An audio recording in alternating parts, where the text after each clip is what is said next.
आपण ही 6 दृश्य बघतोय. वाहनांचं नुकसान झालेलं आहे. अनेक ठिकाणी वाहनांच्या काचा सुद्धा फुटलेल्या आहेत.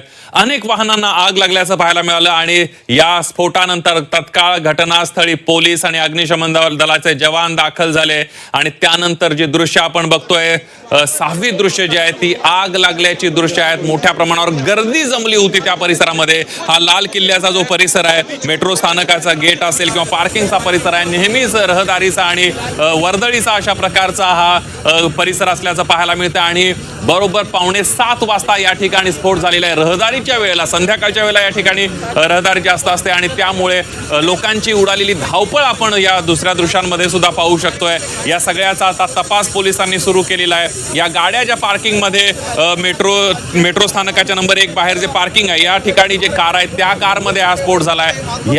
ही कार जी आहे ती नेमकी कुठून आली या मार्गाचा सुद्धा आता पोलिसांकडून तपास केला जातोय. सीसीटीव्ही फुटेज आहे त्या परिसरातले आणि एकंदरीत त्या गाडीच्या ज्या मार्गाने आल्या त्या परिसरातले तपासले जात आहेत. नेमका हा स्फोट कशामुळे झाला याचाही तपास केला जातोय. अग्निशमन दलाचे जवान, पोलिसांची स्पेशल टीम सुद्धा घटनास्थळी दाखल झालेली आहे आणि या दिल्ली स्फोटानंतर मुंबईमध्ये सुद्धा हाय अलर्ट जारी करण्यात आलेला आहे. उस वक्त मैं जामा मस्जिद के पास में मौजूद था क्योंकि मुझे